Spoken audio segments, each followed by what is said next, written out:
Well, it's my joy to be here with Crystal at Garland Nursery. And Crystal, it is the time of year for holiday celebration. And, I think one of the best things we can do as gardeners is use what we have in our own yards to make wonderful centerpieces.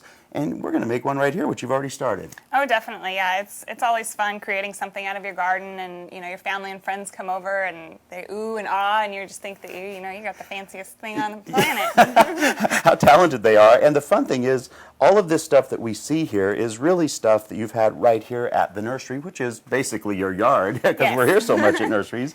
So let's just go over a little bit of what you picked out. Well, we have all of these items here on the property. This here is noble fir, which is one of the base ingredients for making any centerpieces, wreaths, swags. This is some fresh green material I cut. Some oak leaves, which is really appropriate for this time of year for kind of the fall harvest, Thanksgiving. We've also got some Nandina leaves and some berries, which are really pretty to add some color. Douglas fir, another good green that adds it's one of my favorites for adding scent. I cut some miscanthus seed heads off the grasses. They're looking really pretty with a pink kind of color right now. And then we've got incense cedar and sequoia. And when making centerpieces, it's really important to get the incense cedar without the cones. You always want to make sure that you don't offend your guests with pollen all over their dinner table. Yeah, that's not what they want. Now, the other stuff that you have laying out is really just stuff that's holiday. You take from a tree, which I think you said you kind of nabbed some from the tree behind you anyway. We kind of decorate our trees with different items from our gift shop, and I kind of pulled this one here. It looked really fall and festively. It's some hop leaves and hops, and then I got some nice oak leaves to tie into my real oak leaves, and then just some little gold balls to add some sparkle. Now, you started this one, so you have it about halfway done. Let's just walk through as you finish this and show us, how you come up with it. Sure.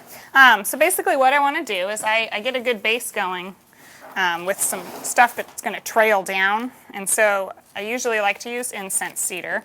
So I'll just kind of stick those into the oasis. And you started this, Crystal, with just some oasis with a little holder, right? Yeah, so what I do to start this here is oasis, and it's a floral, foam brick that you can use. You soak it in water. It soaks up pretty fast. And then depending whether you have a large one or a small one, I cut this into a third, place the brick in here, and then I used a candle holder. We've got several different candles here. We carry Root, and we like that brand because it burns very well and doesn't drip, which is key in live greens. And they smell great. I love the Root candles. Yes, they do, yeah.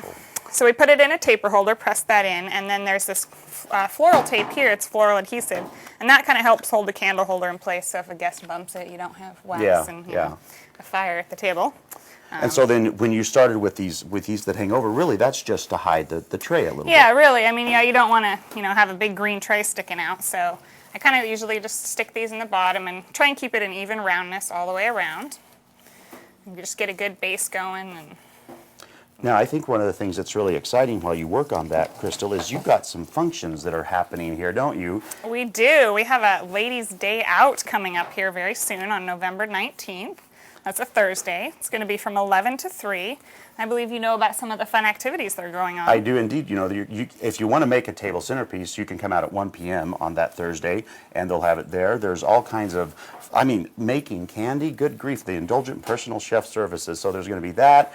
There's all kinds of holiday entertainment ideas. You just have a whole lot going on, and that sounds like all kinds of fun. And this place is kicking for the holidays. They have beautiful stuff set up. So now, besides the wonderful, It's a Girls' World Ladies' Day Out thing that you're doing that has this offered, you also have the Christmas open house coming up. We do. That's November 21st through the 22nd.